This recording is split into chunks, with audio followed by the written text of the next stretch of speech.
Hi, and welcome back to Writer's Dream Coach. I have survived the heat wave, and my brain is working again.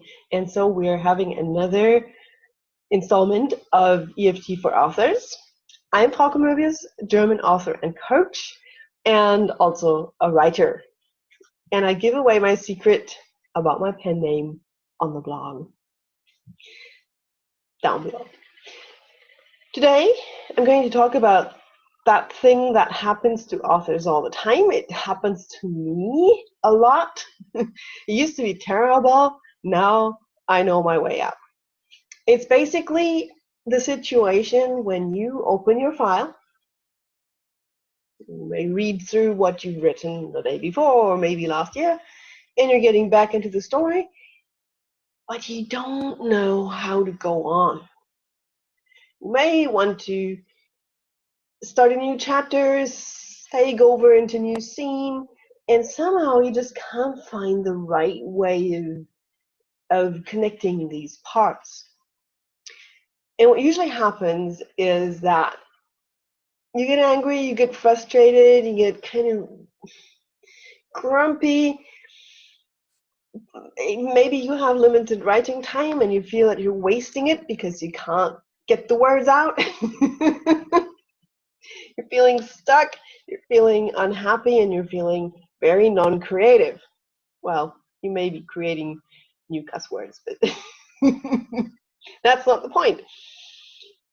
And what I do when that happens now is I take a deep breath and I try to center myself. And if that doesn't help, I mean, it's like, come on, patience, I don't have all day. So if that doesn't happen, I start tapping. It's as simple as that. And there's a very, very simple tapping method. It isn't even really tapping, but it's connected to EFT by way of the tapping points that we use. And what you basically do, and this is really simple, every one of you can do that. You just hold the tapping point and you take a deep breath. Then you move to the next tapping point, right here. Take another breath. You don't have to think anything, you don't have to say anything. All you have to do is move through the points and take a comfortable breath while you're doing so. What this will do is reduce the stress level. It probably reduces your level of frustration, and it can really help you find your center. And that, in turn, does something to your brain. Because you see, the brain has different parts, and basically has the brain stem, which controls breathing and heartbeat and that kind of stuff. It doesn't take any conscious control at all. Then you have the reptile brain, which is responsible for emotions, for fear reactions, for quick action when you need to evade the oncoming train. That kind of stuff, that's all reptile brain. And the reptile brain does not think. Not really. I mean, it reacts. That's basically it. And it creates a lot of emotions. Then we have another brain part that the name of which has just escaped me. I think it's called the little brain, or middle brain or something. And that is responsible for some higher functions. I mean, sort of like habits, automated actions, like when you drive a car.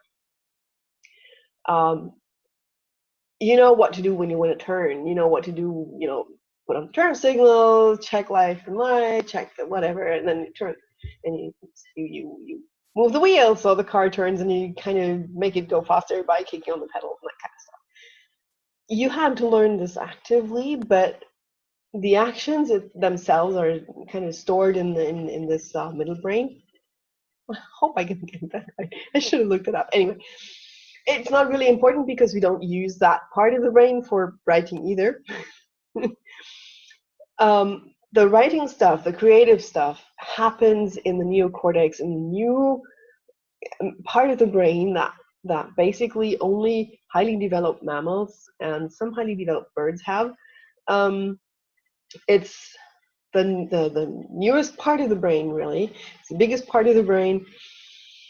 the gray matter, and that's what we use to think and to be creative.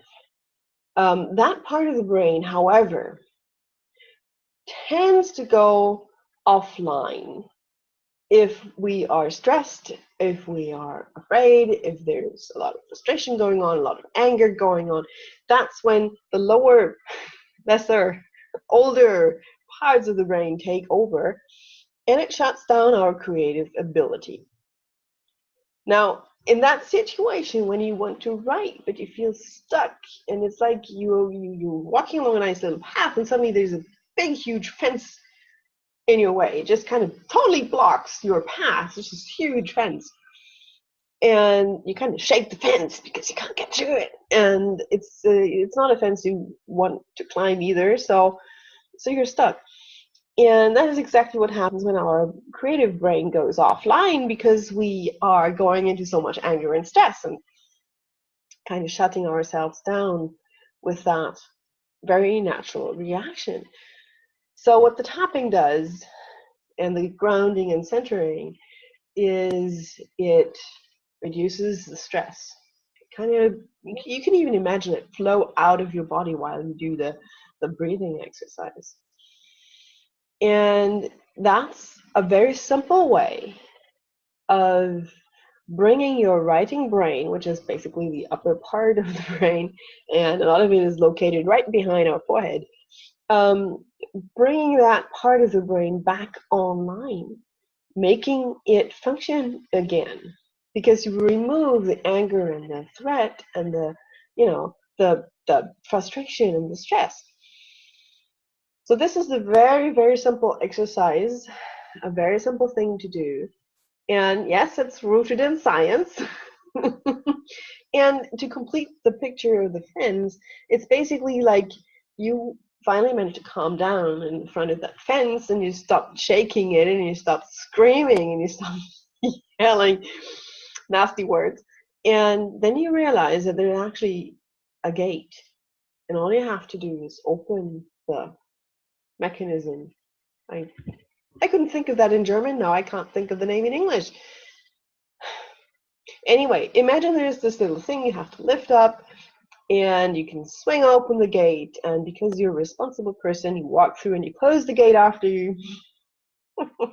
Please close the gate. We don't want to have loose animals on the range.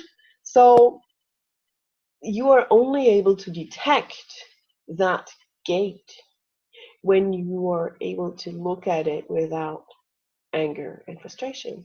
And that is exactly what happens when you calm down your brain and you calm down your emotions and you control your emotions and let go of that frustration of being stuck and anger of being stuck.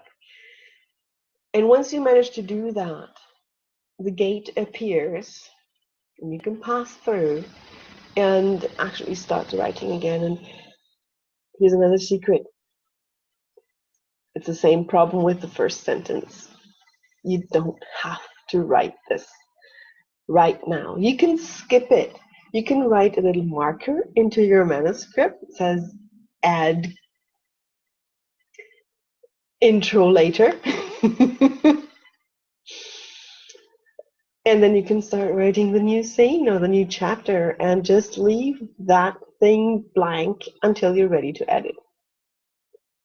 It can be as easy as that. That's the gate right there. And I really hope this is helping you.